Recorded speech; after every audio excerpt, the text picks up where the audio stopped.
Bab 1681 Sistem Perencana Utama.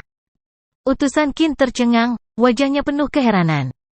Apakah orang ini gila, atau aku gila? Apa yang dia katakan? Dia berani bersikap tidak hormat kepada Raja Qin? Dengan sangat cepat, wajah utusan itu menjadi gelap, dan nadanya menjadi dingin. Yang mulia, kata-kata Anda adalah penghinaan besar bagi Raja Qin. Jika Anda meminta maaf sekarang, saya bisa membiarkan masa lalu berlalu. Biarkan masa lalu menjadi pantatku. Suke memberi duta besar tamparan keras di wajahnya. Dengan tamparan tajam, seluruh pengadilan kekaisaran jatuh ke dalam kesunyian yang mematikan. Utusan itu tertegun, tidak percaya apa yang baru saja dilihatnya. Aku benar-benar ditampar.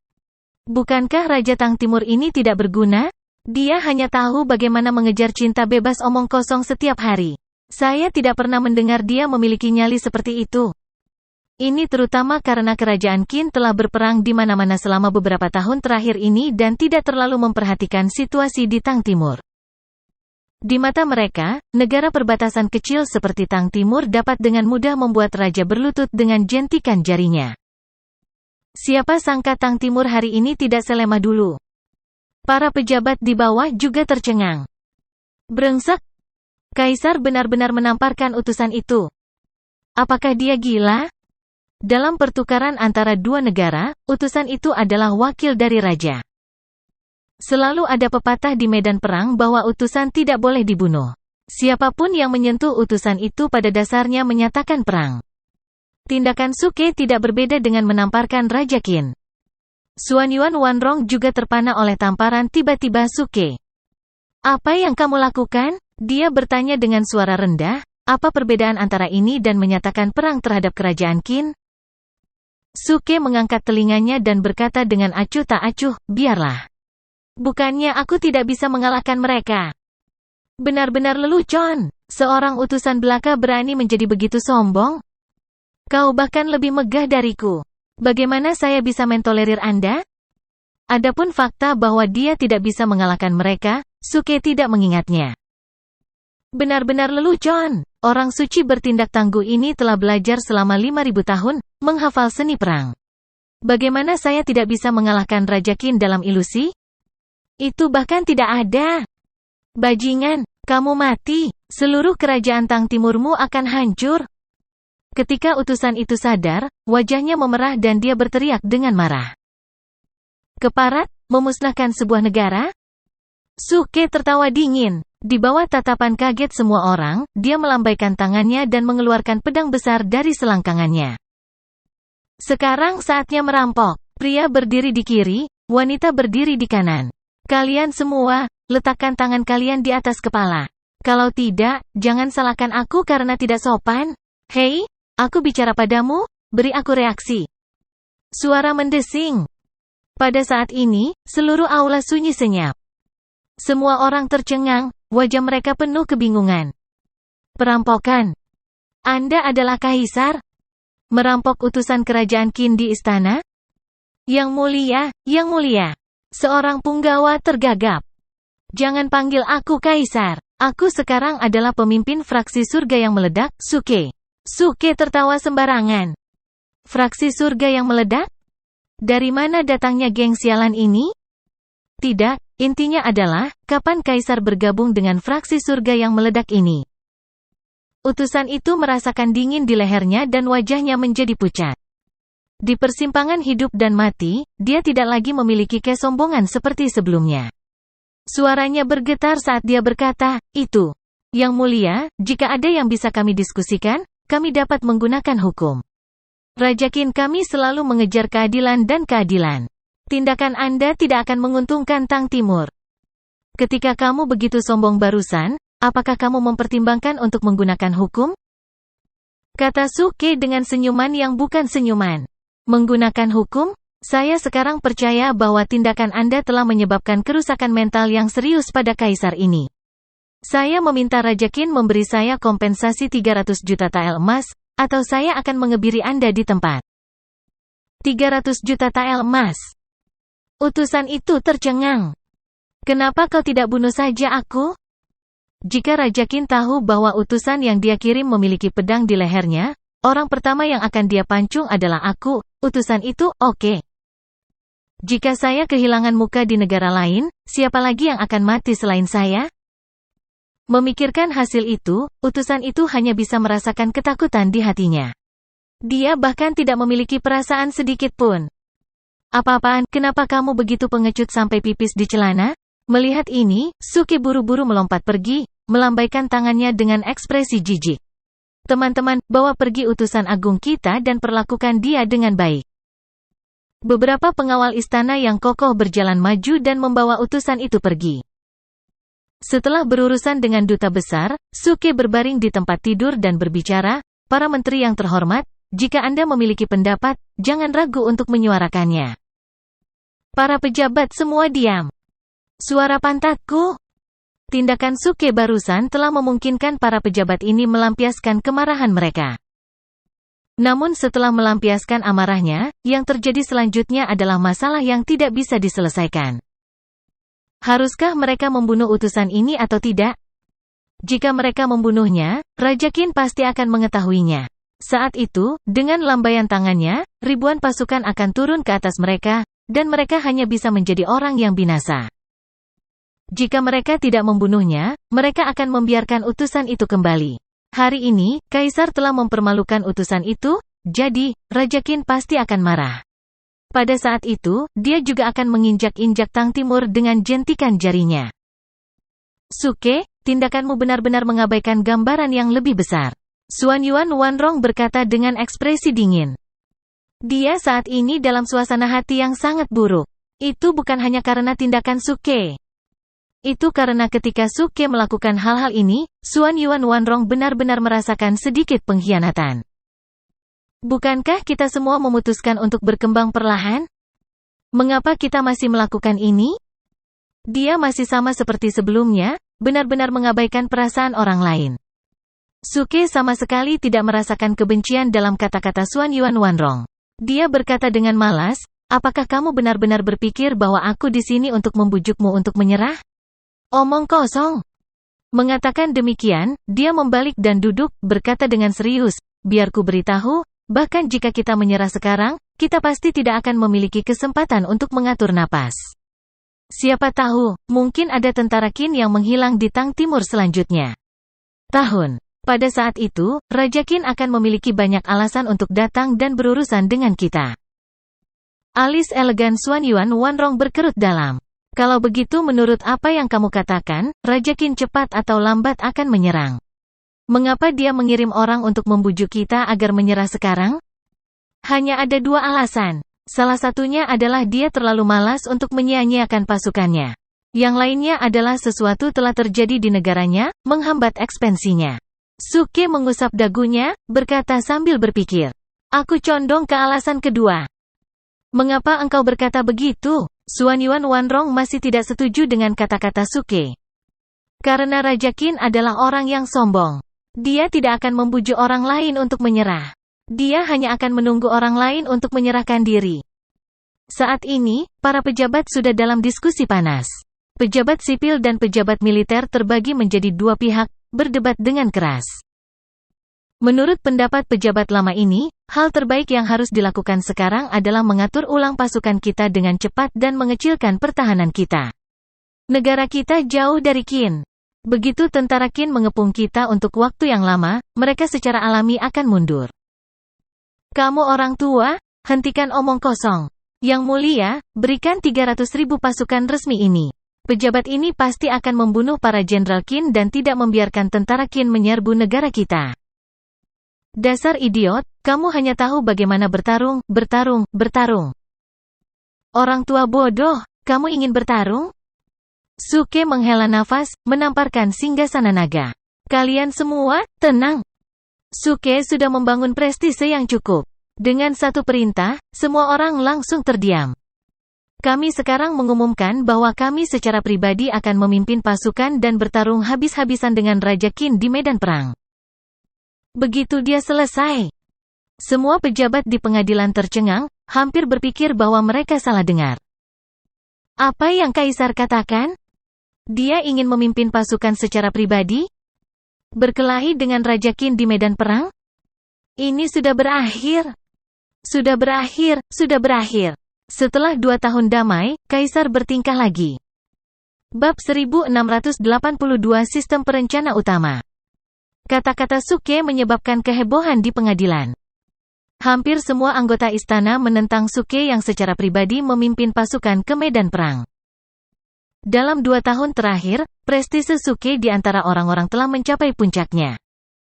Apakah itu pembuatan kertas, percetakan, atau pertanian, semuanya bermanfaat bagi negara dan rakyat. Jika ada kaisar lain yang melakukan ini, mereka pasti sudah mulai menulis penyebutan khusus tentang diri mereka sendiri di buku sejarah, mengatakan bahwa mereka adalah kaisar yang bijak sepanjang zaman. Tentu saja, para abdi dalam tidak ingin mengirim seorang kaisar yang memiliki ide seperti itu dan dapat mewujudkannya. Yang mulia, ini masalah serius. Saya harap Yang Mulia bisa memikirkannya dengan hati-hati. Seorang pejabat tua berteriak. Dia bahkan tidak peduli dengan statusnya saat dia memeluk paha Suke dan menolak untuk melepaskannya. Sialan, kamu bajingan tua, lepaskan aku. Hati-hati atau aku akan memukulmu sampai mati, kata Suke dengan marah. Yang Mulia, lakukanlah. Bahkan jika saya mati hari ini, saya tidak akan membiarkan Yang Mulia membuat keputusan ini. Sialan, kamu tidak percaya bahwa aku memiliki kekuatan? Old Ding, beritahu mereka betapa kuatnya aku. Suke menunjuk. Mata semua orang mengikuti arah jarinya dan mendarat di Ding Yong, menteri perang. Ding Yong gemetar dan wajahnya menjadi gelap. Sialan, aku bersembunyi di sudut ini, dan kamu masih bisa melihatku? Apa dosa? Setelah berpikir sejenak, Ding Yong melangkah maju dan menangkupkan tangannya. Yang Mulia, membunuh di medan perang tidak sama dengan membunuh di antara orang-orang. Demi kesehatan Yang Mulia, saya meminta Yang Mulia mencabut perintah Anda. Yang dia maksud adalah perang tidak bisa dimenangkan dengan gegabah. Dia harus fokus pada pengembangan ekonomi negara dan tidak berperang. Mata Suke membelalak. Ding Yong, saya telah merawat Anda selama 2 tahun terakhir dan memberikan semua uangnya kepada Kementerian Perang. Anda tidak mendukung saya sekarang? Aku tidak menyangka pria beralis tebal sepertimu akan mengkhianatiku. Ding Yong, menteri perang, tanpa ekspresi. Dia berdiri dengan tangan di belakang dan tidak menanggapi tatapan Suke. Benar-benar lelucon. Tatapan rekan-rekannya hendak menyodoknya ke saringan. Jika dia berani berdiri dan mendukung Suke sekarang, dia akan dipukuli oleh orang-orang tak tahu malu ini ketika dia keluar dari istana. Suke tidak memiliki siapapun untuk mendukungnya. Jadi dia melambaikan tangannya dan berkata, baiklah, katakan padaku, ide bagus apa yang kamu miliki? Ketika para pejabat yang menangis mendengar hal itu, mereka segera membuang wajah jelek mereka dan mulai melapor dengan serius. Yang Mulia, kita bisa menyerah dulu dan berpura-pura lemah. Ketika saatnya tiba, kita bisa melawan dengan ganas. Pilih pantatku, Yang Mulia, beri aku 500.000 tentara dan kuda, dan aku pasti akan memblokir tentara Qin di luar perbatasan. Yang Mulia, menurut saya, kita harus menyuap utusan itu dan menjadikannya mata-mata kita. Mata Suke hendak berputar ke langit. Apa gunanya ide-ide bodoh ini? Apakah dia benar-benar berpikir bahwa Kaisar Qin itu idiot? Dia merasa sedikit emosional. Apakah karena dia telah melakukan terlalu banyak hal dalam 2 tahun terakhir sehingga semua pejabat ini menjadi terbelakang? Seperti yang diharapkan, tidak baik menjadi terlalu kuat. Suke, aku tidak tahu apa yang kamu pikirkan, tapi aku pasti tidak akan setuju kamu secara pribadi memimpin pasukan. Xuan Yuan Wanrong memiringkan kepalanya dan berkata dengan suara rendah. Suke meliriknya dan berkata sambil tersenyum, kamu tidak tahan berpisah denganku? Kamu tidak mungkin benar-benar jatuh cinta padaku, kan?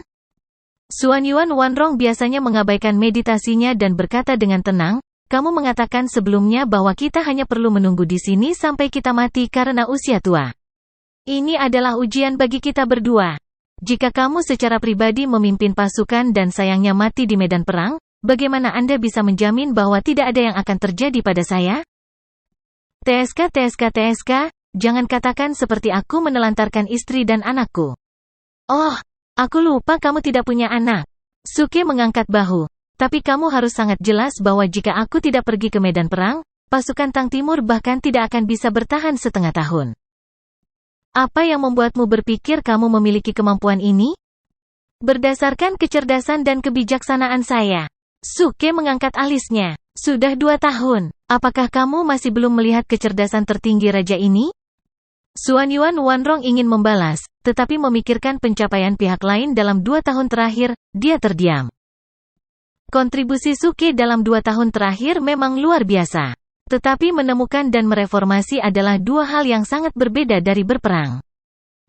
Xuan Yuan Wanrong sangat jelas tentang kekuatan militer Tang Timur. Meskipun kebijakan yang diusulkan Suke telah sangat meningkatkan kekuatan negara secara keseluruhan, kekuatan militer mereka masih lemah. Yang paling tidak mereka miliki sekarang adalah waktu. Jika mereka memiliki beberapa tahun lagi untuk memulihkan diri dan membangun kekuatan mereka, mereka tidak akan berada dalam posisi pasif saat menghadapi Qin. Pengadilan dipenuhi dengan suara-suara penentangan, tetapi pada akhirnya mereka tidak dapat mengambil kesimpulan, dan pengadilan hanya dapat dibubarkan dengan tergesa-gesa. Tapi masalah ini tidak bisa dibiarkan begitu saja. Meskipun utusan itu telah ditangkap di aula utama, para pejabat pengadilan tidak mungkin menyebarkan masalah ini. Tapi pada akhirnya, kertas tidak bisa menutupi api. Qin memiliki banyak mata-mata di Tang Timur, dan mereka segera mengirimkan berita itu kembali. Qin, aula utama istana kerajaan. Bajingan, bocah Tang Timur berani mempermalukan raja ini. Raja Qin meraung, matanya yang menyeramkan dipenuhi dengan amarah yang tak terkendali. Seorang pejabat tua berkata dengan suara rendah, "Yang mulia, harap tenang. Hati-hati dengan tubuhmu." Mendengar ini, mata raja berkedip. Suke telah menebak dengan benar. Alasan mengapa Raja Qin mengirim orang untuk menekan mereka dan mencoba membujuk mereka untuk menyerah adalah karena tubuhnya tidak dapat lagi menahan pertempuran terus-menerus. Dalam setiap pertempuran di masa lalu, Raja Qin secara pribadi akan berperang, dan dia telah berkali-kali berada dalam bahaya. Meskipun dia telah memperoleh reputasi sebagai yang paling gagah berani dari ketiga pasukan, tubuhnya telah mengumpulkan banyak luka dengan berbagai ukuran. Jika bukan karena fakta bahwa Qin kaya dan telah mengumpulkan pil ajaib dan obat-obatan untuk mengobati lukanya, dia mungkin sudah terbaring sakit sekarang. Cara terbaik untuk mengatasi ini adalah agar Qin menelan amarah ini dan bersekutu dengan Tang Timur, menunggu tubuhnya pulih sebelum meluncurkan kampanye lain. Ini adalah saran dari para pejabat. Tapi Raja Qin tidak berpikir seperti itu. Dia adalah Raja Qin, seorang jenderal gagah berani yang telah menyapu semua negara dalam 2 tahun, penguasa zaman yang tak terkalahkan. Sekarang dia telah pulih selama 2 tahun, dan kemuliaan menaklukkan 9 provinsi dan menyatukan dunia tepat di depannya, bagaimana dia bisa menyerah? Sampaikan dekretku, perintahkan ketiga pasukan untuk menyerang Tang Timur. Pada hari ini, api perang sekali lagi menyala di benua ini. Menerima berita tersebut, Tang Timur segera bersiap untuk perang. Bahkan jika mereka tidak sekuat Qin, mereka tidak bisa hanya duduk dan menunggu kematian.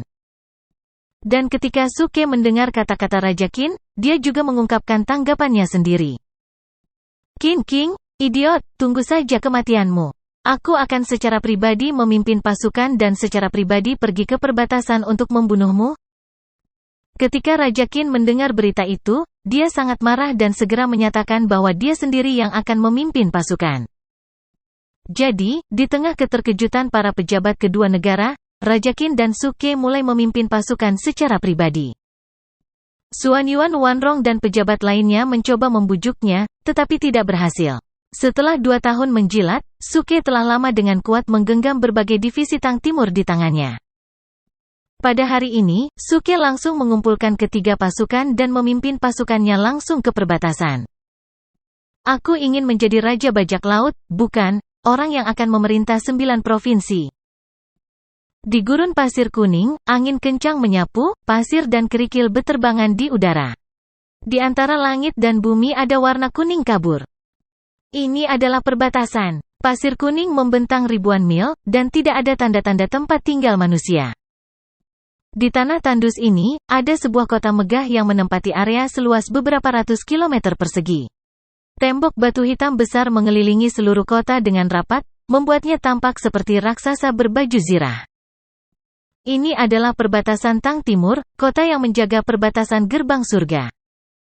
Jenderal penjaga perbatasan Tang Timur, Hu Zengtang, memimpin pasukan di sini sepanjang tahun, bertahan melawan musuh asing dengan imbalan perdamaian di dalam negeri. Pertempuran Hu Zengtang selama bertahun-tahun telah meninggalkan bekas luka yang tak terhitung jumlahnya di tubuhnya, dan kepribadiannya telah ditempa sekuat besi. Dikatakan bahwa ketika penguasa ini terluka oleh panah beracun, dia tidak mengeluarkan suara apapun saat tulangnya dikerok untuk mengobati lukanya. Dia bisa dikatakan sebagai pejuang berdarah besi sejati. Tapi hari ini, wajah prajurit berdarah besi ini penuh ketakutan, hidupnya penuh kesulitan. Semua ini karena seorang pemuda yang duduk di depannya. Dia berpakaian putih, wajahnya tampan dan senyumnya ramah, memberikan perasaan angin musim semi. Namun meski begitu, Hu Zengtang merasa semakin malu. "Jenderal Hu, apa pendapatmu tentang aku?" Pria muda itu mengangkat cangkir tehnya, tersenyum. Hu Zengtang menyeka keringat di dahinya dan berkata sambil tersenyum, "Bijak dan gagah berani, bijak dan berani." Dia bisa disebut penguasa yang bijak. Kalau begitu, apakah menurutmu aku idiot? Ini tentu saja tidak. Lalu kenapa kamu tidak membiarkanku pergi ke medan perang? Pria muda itu membanting meja, meraung, "Apakah kamu meremehkanku? Subjek ini tidak berani." Hu Zengtang berlutut di tanah, mengeluh tanpa henti di dalam hatinya. "Ya Tuhan, mengapa leluhur ini ada di sini?" Orang ini adalah Suke, yang secara pribadi memimpin pasukan. Setelah beberapa hari trekking, rombongan Suke, dikawal oleh pengawal istana, dengan lancar tiba di gerbang surga. Awalnya, Hu Zengtang tidak terlalu memikirkannya. Lagi pula, itu tidak seperti kaisar sebelumnya yang tidak pernah secara pribadi memimpin pasukan ke medan perang. Itu tidak jauh berbeda dengan seorang pemimpin yang memeriksa pedesaan. Itu tidak lebih dari duduk di gerbang surga menunggu laporan pertempuran. Saat Hu Zengtang memikirkan bagaimana dia bisa tampil lebih baik dan menampilkan momentum pasukan perbatasan di depan kaisar saat ini, Suke datang untuk menemukannya. "Hu Tua, aku ingin memimpin pasukan untuk membunuh musuh." "Yang mulia, apa yang baru saja Anda katakan? Telinga pelayan Anda yang rendah hati tidak begitu baik. Aku akan berperang untuk membunuh musuh." "Oh, Yang mulia, apakah Anda akan melawan musuh?" Lelucon yang luar biasa. Hu Zengtang terkejut. Meski berada di perbatasan, berita itu tidak berhenti. Dia tahu semua yang telah dilakukan Suke dalam 2 tahun terakhir. Memusnahkan 5 klan dan 7 huang, membangun jalan, membangun perbendaharaan pribadi, membuka sekolah, dan mengadakan ujian kerajaan adalah semua hal baik yang bermanfaat bagi negara dan rakyat. Terutama sejak Suke berkuasa, pengeluaran militer di perbatasan sangat banyak. Ini telah menyebabkan Hu Zengtang mengubah pendapatnya tentang Suke, percaya bahwa Kaisar Tang Timur generasi ini akhirnya sadar akan kenyataan dan ingin menjadi penguasa yang bijaksana. "Dan sekarang kau memberitahuku kau akan melawan musuh? Jangan bercanda. Informasi itu tidak mengatakan bahwa Anda bisa berperang?" Demi keselamatan Suke, Hu Zengtang tidak menyetujui permintaan Suke, dengan tegas tidak membiarkan keselamatannya dipertimbangkan. Dalam kata-kata Hu Zengtang, seorang kaisar harus melakukan apa yang seharusnya dilakukan oleh seorang kaisar dan tidak terus memikirkan hal-hal yang tidak berguna. Jika Anda mati di medan perang, maka tidak perlu berperang. Tentu saja, Suke tidak senang. Ayah ini secara pribadi mengatakan bahwa saya akan memenggal kepala Raja Qin. Jika saya tidak melakukannya, maka saya akan kembali pada kata-kata saya. Seorang pria harus dapat dipercaya. Jika saya katakan saya akan memenggal kepalanya, maka saya akan memenggalnya. Dang! Dang! Dang! Saat mereka berdua bertengkar, suara gong yang menusuk telinga terdengar. Di perbatasan, bahkan seorang anak berusia 3 tahun pun tahu bahwa bunyi gong berarti perang akan segera dimulai, dan rakyat jelata harus kembali ke rumah mereka untuk berlindung. Ekspresi Hu Zengtang berubah saat dia menangkupkan tangannya dan berkata, "Yang mulia, tolong istirahatlah di sini. Jenderal ini sekarang akan menuju ke garis depan untuk memimpin." Menyelesaikan kata-katanya, dia buru-buru pergi. Mata Suke menoleh, dan dia buru-buru ingin mengikuti, tetapi dia dihentikan oleh beberapa tentara. Yang mulia, Jenderal telah memerintahkan kami untuk melindungi keselamatan Anda, kata seorang prajurit dengan hormat. Yang mulia adalah penguasa yang bijak. Anda tidak boleh secara pribadi masuk ke dalam bahaya. Yang mulia, tolong tetap di sini. Semua prajurit berkata serempak. Tak berdaya, Suke hanya bisa mundur kembali ke kamarnya. Xuan Yuan Wanrong berjalan keluar dari belakang dan berkata perlahan, menyerah. Mereka sangat menghormatimu sekarang, jadi mereka tidak akan membiarkanmu mengambil risiko. Setelah 2 tahun ini, kesan Xuan Yuan Wanrong tentang Suke telah meningkat. Harus dikatakan bahwa bajingan ini memang seperti yang dia katakan, sangat mampu memerintah suatu negara. Tang Timur saat ini jauh lebih kuat daripada 2 tahun lalu. Tapi itu hanya sebatas memerintah suatu negara. Memimpin pasukan berperang, mengandalkan kemampuan seseorang untuk memerintah suatu negara masih jauh dari cukup. Hanya karena Xuan Yuan Wanrong memiliki kesan yang baik tentang Suke, dia datang untuk membujuknya. Jika ini terjadi 2 tahun lalu, dia bisa saja mati. Suke menatapnya dengan putus asa, bahkan kamu tidak percaya padaku? Aku benar-benar tahu bagaimana berperang? Terserah apa kata kamu. Xuan Yuan Wanrong melemparkan kata-kata ini dengan ringan dan berbalik untuk kembali ke kamarnya. Perang semacam ini antara 2 negara tidak akan berhenti tanpa pertempuran selama beberapa tahun. Dengan kekuatan Tang Timur saat ini, bahkan jika Qin meluncurkan serangan habis-habisan, gerbang surga masih bisa bertahan setidaknya selama 1 tahun. Pada dasarnya tidak ada bahaya di gerbang surga, jadi sebaiknya dia membiarkannya pergi. Di luar kamar sudah sangat bising. Warga gerbang surga semuanya telah kembali ke rumah dan mengurung diri. Suke melihat ke kejauhan. Asap dan debu sudah mencapai langit, cukup untuk menunjukkan berapa banyak pasukan yang berkumpul di luar kota. Sialan, mereka ingin mengurungku begitu saja. Tidak semudah itu. Kesempatan yang bagus untuk pamer, jika dia melewatkannya, bukankah dia akan menyesalinya selama sisa hidupnya? Suke berpikir sejenak dan senyum puas muncul di bibirnya. Ada jalan. Suke datang ke pintu dan memberi perintah kepada seorang prajurit. Batuk, itu, bantu aku mengirim pesanan dan panggil Gong Qiwei. Sesaat kemudian, Gong Qiwei bergegas di bawah pimpinan prajurit itu. Yang mulia, untuk apa Anda membutuhkan saya? Gong Qiwei sedikit bingung, berpikir bahwa dia memiliki sesuatu yang penting untuk diberitahukan kepadanya. Suke memberi isyarat padanya untuk menutup pintu dan kemudian mengungkapkan senyum jahat, ayo, ayo. Yang mulia, apa yang Anda lakukan, Yang mulia? Jangan berteriak, kecilkan suaramu. Cepat buka bajumu.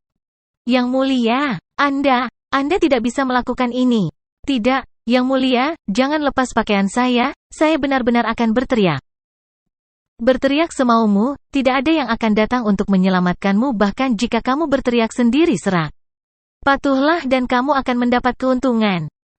Prajurit yang merasakan keributan itu berjalan mendekat dan ragu-ragu sebelum mengetuk pintu. Yang mulia, apakah terjadi sesuatu? Tiba-tiba, tidak ada gerakan di dalam ruangan, hanya suara gemerisik pintu yang terdengar. Tepat ketika tentara itu hendak membuka pintu, Gong Qiwei tiba-tiba berjalan keluar dengan kepala menunduk dan menutup pintu. Yang mulia sedang tidak enak badan, jangan ganggu dia. Prajurit itu merasa lega saat melihat sosok tegap terbaring di tempat tidur melalui celah di pintu. Gong Qiwei meninggalkan halaman dan datang ke jalan. Ketika dia yakin tidak ada yang bisa melihatnya, dia mengangkat kepalanya. Wajah tampan, itu adalah Suke. Kamu ingin mengunci Aktov Sein? Kamu masih terlalu muda. Raja Qin, cuci, batuk, leher, dan tunggu kematian. Kamp militer gerbang surga ada di kota. Suke mengambil peta militer yang telah dia curi dari Hu Zhengtang dan pergi ke kamp militer. Saat ini, tentara telah dipindahkan ke medan perang, dan kamp militer tampak sedikit kosong. Suke berkeliaran dan hanya menemukan pasukan sekitar 3.000 orang yang tertinggal sebagai logistik. Kali ini, Suke tidak menyembunyikan identitasnya. Sebaliknya, dia berjalan di depan mereka secara terbuka. Yang mulia ada di sini? Selamat datang, Yang mulia. Sekilas para prajurit mengenali Suke. Mereka segera berlutut dan berteriak dengan hormat. Dalam 2 tahun terakhir, reformasi yang diterapkan oleh Suke telah sangat meningkatkan perekonomian domestik. Anggaran militer cukup, dan istri serta anak-anak para prajurit ini menjalani kehidupan yang baik. Secara alami, mereka berterima kasih kepada Suke. Suke mengangguk puas. Dia berdiri di depan orang banyak, mengatur kata-katanya, dan berkata, "Kali ini, saya secara pribadi akan memimpin pasukan untuk membunuh musuh. Saya ingin tahu apakah Anda bersedia bergabung dengan saya dalam membunuh dinasti Qin?" Para prajurit langsung tercengang. Apa yang baru saja Yang Mulia katakan? Apakah saya salah dengar? Yang Mulia berkata untuk pergi ke medan perang? Kamu tidak salah dengar, aku juga mendengarnya. Pergi ke medan perang? Apakah kamu bercanda? Yang Mulia, kami tahu bahwa Anda bijak dan berkuasa, dan Anda adalah penguasa yang bijak dalam mengatur suatu negara. Tapi ini perang. Orang-orang akan mati. Seorang prajurit tampak ketakutan. Dia mengangkat tangannya dengan gemetar dan berkata, "Yang Mulia, Jenderal telah memerintahkan bahwa jika Yang Mulia ingin pergi ke medan perang, kita harus menghentikan Yang Mulia." Suke memutar matanya. F***CK, Hu Zengtang, saya tidak menyangka pria dengan alis tebal dan mata besar melakukan ini. Apakah kamu bercanda? Jika saya, orang suci yang bertindak tangguh, bahkan tidak dapat menangani prajurit kecil ini, bagaimana saya bisa menjadi seorang kaisar? Dia berdeham dan berkata perlahan dengan nada yang dalam dan serius, "Apakah kamu punya mimpi?" Mimpi. Para prajurit tercengang dan merasakan sentuhan kehikmatan di hati mereka. Mimpi adalah hal-hal yang aku harus bekerja keras bahkan jika aku harus mengorbankan hidupku. Impianku adalah menjadikan 9 prefektur tempat di mana tidak ada penindasan. Namun, impian apapun dicapai melalui kerja keras selangkah demi selangkah. Hal yang paling berharga bagi seseorang adalah hidup. Anda bertanya apakah saya takut mati? Tentu saja, saya juga takut mati. Setiap orang hanya memiliki satu kehidupan, jadi saya merasa bahwa orang harus menghabiskan hidup mereka seperti ini. Petik 2. Pada titik ini, Suke berhenti. Sementara para prajurit masih tercengang, dia membayar mahal agar sistem mengaktifkan musik latar. Melihat acting tough points menghilang seperti air, Suke merasa hatinya sakit. Sialan, sistem adalah pedagang yang berhati hitam. Saya hanya ingin menggunakan perekam suara, namun itu membebankan saya begitu banyak acting tough points. Jika dia tidak pergi ke medan perang untuk mengganti kekalahannya, dia akan menyia-nyiakan begitu banyak acting tough points. Gerakan besar dari Symphony of Fate dimainkan, dan melodi yang mengejutkan sepertinya berdering di hati mereka, seperti palu raksasa yang menghantam hati mereka. Dari mana musik itu berasal? Entahlah, tapi tiba-tiba aku merasa bersemangat. Musik ini sangat panas. Ah, aku terbakar. Diiringi dengan irama musik yang kuat, Suke membuka tangannya seolah-olah dia akan memeluk langit. Saya harap ketika saya melihat kembali ke masa lalu, saya tidak akan menyesal membuang-buang waktu saya juga tidak akan merasa malu. Biasa-biasa saja. Dengan cara ini, ketika saya sekarat, saya dapat mengatakan bahwa saya telah mendedikasikan seluruh hidup dan energi saya untuk tujuan yang paling berharga, berjuang untuk pembebasan 9 prefektur. Begitu dia selesai berbicara, 3.000 tentara itu menjadi hikmat. Suke menatap para prajurit sambil tersenyum. Dari mata mereka, Suke bisa melihat nyala api. Jika dunia ini akan menjadi tempat kesetaraan, mengapa kita tidak mengambil langkah ini terlebih dahulu? Suke melambaikan tangannya dan berteriak, "Sekarang, bangsa Qin ingin menindas kami dan menjadikan kami pecundang. Jika kami kalah, putramu akan menjadi budak, dan istri serta putrimu akan menjadi selir dan pelayan. Mereka akan diperbudak oleh siapapun. Apakah Anda setuju?" Tidak. Para prajurit berdiri dan berteriak. Lalu apa yang harus kita lakukan sekarang? Kalahkan mereka. Baiklah. Suke berjalan ke rak senjata dan mengeluarkan pisau panjang, mengayunkannya ke bawah. Sekarang, biarkan para penyerbu terkutuk itu melihat dengan jelas bahwa para prajurit kerajaan Tang Timur semuanya adalah prajurit berdarah panas. Kemuliaan abadi bagi Tang Timur? Petik 2. Para prajurit berteriak sekuat tenaga, kemuliaan abadi bagi Tang Timur. Di bawah pidato Suke yang hampir mencuci otak, 3.000 tentara telah jatuh ke dalam fanatisme. Seolah-olah mereka menganggap pertempuran ini sebagai operasi pembebasan suci. Tentu saja, sebelum pergi, Suke secara khusus memberikan semua jenis makanan yang dibuatnya kepada para prajurit. Meskipun tidak ada cara untuk menukar barang-barang dari dunia kultivasi abadi, itu terlalu mahal.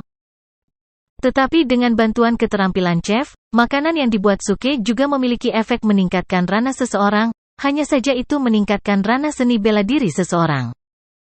Bersama dengan manual seni bela diri yang telah dia berikan kepada para prajurit ini, hanya dalam waktu 15 menit, para prajurit ini telah menjadi ahli kelas 3. Orang harus tahu bahwa di ketentaraan, seorang ahli kelas 3 sudah cukup untuk menjadi perwira yang memimpin tim kecil, memimpin 100 tentara. 3.000 perwira, tim yang menakutkan. Saudaraku, ikuti aku untuk menurunkan kepala anjing Raja Qin. Teriak Suke, memimpin 3.000 tentara ke medan perang di luar kota. Saat ini, di medan perang di luar celah, dua pasukan saling berhadapan. Ribuan tentara dan kuda tidak cukup untuk menggambarkan pemandangan di depan mereka. Hu Zhengtang berdiri di tembok kota, matanya penuh kesungguhan. Seorang Jenderal Qin dengan keras memprovokasi di medan perang, bocah Tang Timur di kota. Jika Anda memiliki kemampuan, keluar dan bertarung. Jangan menjadi pengecut, bersembunyi di kota dan tidak keluar. Ini, pelopor Qin saja memiliki 300.000 orang, total kekuatan sudah lebih dari 1 juta. Hu Zhengtang bertanya kepada wakil jenderal di belakangnya, berapa banyak orang yang kita miliki sekarang? Wakil jenderal menangkupkan tangannya dan berkata, melaporkan kepada jenderal, ada 300.000 tentara yang ditempatkan di gerbang surga, dan sisanya terus dimobilisasi. Adapun pasukan yang dibawa oleh kaisar, mereka masih dalam perjalanan. Itu akan makan waktu berapa lama? Tentang, butuh 7 hari lagi. Hu Zhengtang menggosok alisnya, merasa sedikit cemas, jadi kita harus tinggal di sini selama 7 hari. 300.000 melawan 1 juta. Untungnya, Yang Mulia tidak datang untuk memimpin pasukan. Yang Mulia ingin memimpin pasukan? Kata wakil jenderal dengan heran. Ya, jika Yang Mulia datang untuk memimpin pasukan, saya khawatir kita bahkan tidak akan bisa bertahan 3 hari. Hu Zhengtang menghela nafas panjang dan melambaikan tangannya, berkata, lewati perintah, tidak peduli bagaimana musuh memprovokasi kita, jangan tinggalkan kota untuk berperang. Ya Pak. Begitu dia selesai berbicara, suara yang akrab tiba-tiba meledak di medan perang. Sampah, bersiaplah untuk mati. Seorang pria muda di atas kuda perang bergegas keluar dari gerbang kota, di belakangnya ada tim kecil yang terdiri dari 3.000 orang, debu mengepul saat mereka bergegas menuju ratusan ribu tentara yang sudah ditempatkan di depan mereka. Mata Hu Zhengtang langsung melebar, seolah-olah dia disambar petir. Yang Mulia, mengapa dia ada di sana? Saat ini, di celah Tianmen. Xuan Yuan Wanrong sedang membaca file terbaru, tetapi setelah beberapa saat, dia tiba-tiba meletakkan file di tangannya. Aneh, kenapa aku selalu merasa kesal? Xuan Yuan Wanrong sedikit mengernyit. Dia merasa agak gelisah dan tidak bisa berkonsentrasi. Setelah beberapa saat, dia menyimpan file-file itu dan langsung pergi ke pintu Suke. Melihat permaisuri telah tiba, beberapa prajurit buru-buru memberi hormat, salam, Yang Mulia. Xuan Yuan Wanrong mengangkat tangannya, memberi isyarat agar mereka dimaafkan, dan bertanya, apakah Yang Mulia sudah keluar? Prajurit itu berkata dengan hormat, Yang Mulia tidak pernah keluar dari ruangan. Xuan Yuan Wanrong sedikit lega. Ketika dia hendak pergi, dia tiba-tiba mendengar prajurit itu berkata dengan ragu-ragu, tapi Tuan Gong datang menemui Yang Mulia. Tuan Gong, Gong Qiwei. Firasat buruk di hati Xuan Yuan Wanrong diperbesar seketika. Bang!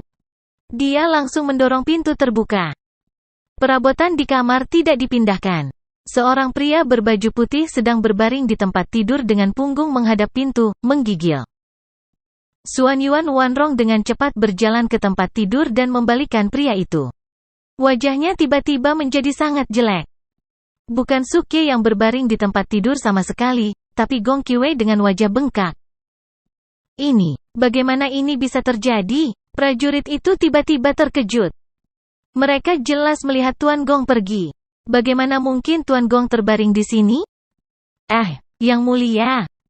Wajah Gong Qiwei penuh dengan kepahitan, lalu dia buru-buru bangkit dari tempat tidur. Dia bahkan tidak berani bangun dari tempat tidur. Ia langsung berlutut dan berteriak, "Yang mulia, mohon maafkan saya. Saya pantas mati." Xuan Yuan Wanrong menarik napas dalam-dalam dan berkata dengan dingin, "Mengapa kamu ada di sini? Di mana Suke?" Gong Qiwei gemetar dan membenamkan kepalanya lebih rendah lagi. "Yang mulia, yang mulia, yang mulia dia seharusnya pergi ke medan perang." Pergi ke medan perang? Xuan Yuan Wanrong tiba-tiba teringat apa yang dikatakan Suke sebelumnya. Dia ingin secara pribadi memimpin pasukan untuk memenggal kepala Raja Qin dan menggunakannya sebagai pispot. Tanpa diduga, pria ini masih memeras otak dan berlari keluar. Wajah Xuan Yuan Wanrong gelap seperti tinta. Dia berbalik dan berjalan keluar rumah dengan cepat. "Gong Qiwei, turunkan perintahnya. Perintahkan pasukan di belakang untuk berhenti beristirahat dan mempercepat ke jalan gerbang surga." Gong Qiwei terdiam dan bertanya dengan keras, "Permaisuri, kemana kamu pergi?" "Aku akan pergi melihat apakah bajingan itu mati atau tidak." Begitu dia selesai berbicara, sosok Xuan Yuan Wanrong sudah pergi dengan tergesa-gesa. Saat ini, di garis depan, para prajurit yang berdiri di tembok kota pada awalnya tidak bereaksi. Ketika Hu Zhengtang berteriak kaget, semua orang tercengang. Apa yang terjadi? Mengapa kaisar berada di luar kota? Tidak, dari mana para prajurit di belakangnya berasal? Bukankah pasukan dari kota kekaisaran masih dalam perjalanan? Itu tim logistik. Mereka dari departemen logistik. Mengapa Yang Mulia mengeluarkan mereka? Apakah itu intinya? Yang paling penting adalah kaisar. Yang Mulia bahkan belum pernah membunuh ayam sebelumnya. Bukankah memimpin pasukan menuju kematian mereka? Petik 2. Hu Zhengtang menamparkan kepala wakil jenderal dan buru-buru berlari ke tembok kota. "Kalian semua idiot, cepat dan buka gerbang kota untuk menyelamatkan orang." Para prajurit segera bereaksi dan buru-buru mengikutinya ke tembok kota, mengeluh tanpa henti di dalam hati mereka. "Yang Mulia, tidak apa-apa jika Anda secara pribadi memimpin pasukan ke medan perang. Tetapi tidak bisakah Anda tetap tinggal di Heaven's Gate Pass? Mengapa Anda harus memimpin pasukan untuk berperang? Apakah ini yang harus dilakukan seorang kaisar? Kuncinya adalah ada lebih dari 300.000 orang di sisi lain, sedangkan kaisar hanya memiliki 3.000 pasukan di sisinya. Bahkan seorang jenderal gagah berani yang pandai bertarung tidak akan melakukan hal seperti itu. Memimpin 3.000 pasukan untuk menyerang formasi pertempuran 300.000 orang, apakah ada yang salah dengan otaknya? Saat semua orang bergegas menuruni tembok kota, Suke telah bergegas kedua pasukan dengan pasukan di belakangnya. Tentara Qin yang berdiri di tengah medan perang tidak dapat mendengar suara Hu Zhengtang dan yang lainnya karena mereka terlalu jauh. Tetapi melihat seseorang benar-benar berani untuk keluar, tentara Qin langsung sangat gembira. "Haha, saudaraku, para pengecut dari Tang Timur akhirnya keluar, ikuti aku." Para prajurit Qin yang telah menunggu perintah semuanya menaiki kuda mereka. Zua! Bilah panjang dari ratusan ribu tentara terhunus, mengarah langsung ke Suke. Niat membunuh melonjak ke langit? Ini adalah pasukan Qin besar yang telah menyapu 9 wilayah. Ratusan ribu orang mengayunkan pedang mereka bersama-sama, aura itu saja sudah cukup untuk membuat orang bergidik. Di kejauhan, Hu Zhengtang dan yang lainnya yang baru saja berlari ke gerbang kota melihat ini dan buru-buru mengumpulkan pasukan pertahanan, menyerbu dengan kuda mereka. "Cepat, cepat, cepat. Kita tidak bisa membiarkan Yang Mulia terluka. Bajingan, di mana kudaku? Cepat bawa. Bergerak lebih cepat." Merasakan niat membunuh datang ke arahnya, Suke menjadi semakin bersemangat saat dia meraung, "Saudaraku, serang aku." 3.000 tentara berteriak serempak, "Bunuh!" Tapi tanpa diduga, Suke tiba-tiba meremas perut kudanya, meningkatkan kecepatannya secara tiba-tiba, langsung melepaskan diri dari pasukan dan menyerbu ke depan. Para prajurit Qin yang berteriak-teriak tertegun sejenak, lalu tertawa gila saat mereka mengeluarkan pedang panjang mereka, meraung, "Berat, kamu punya nyali. Ingat nama kakekmu, orang yang akan membunuhmu hari ini adalah Jenderal Besar Pan Meng dari Kerajaan Qin." Suaranya terdengar ke segala arah. "Pan Meng? Mendengar ini, wakil Hu Zengtang berseru, dia adalah Pan Meng legendaris yang dikenal sebagai jagal. Saya mendengar bahwa dalam kampanye sebelumnya, orang ini mengandalkan pedang panjangnya untuk menciptakan reputasi membunuh musuh yang tak terhitung jumlahnya.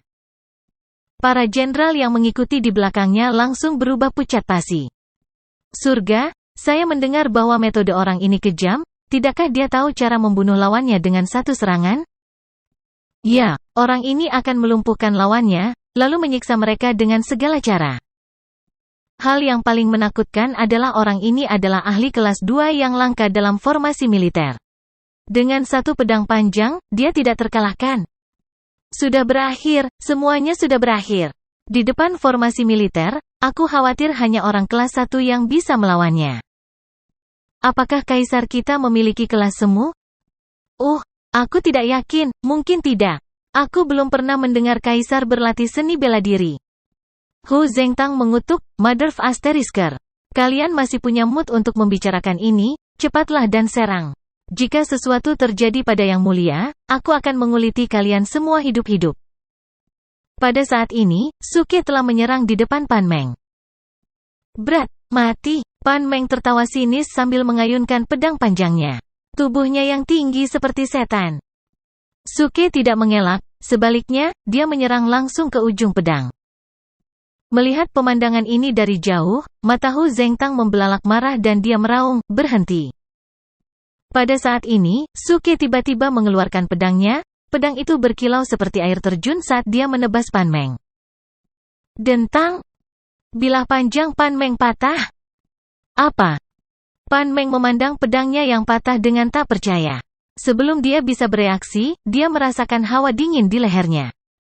Ingatan terakhirnya adalah tubuh tanpa kepala yang jatuh ke tanah. Aku sebenarnya kalah. Suke menyarungkan pedang panjangnya, meludahinya bahkan tanpa melihat mayatnya.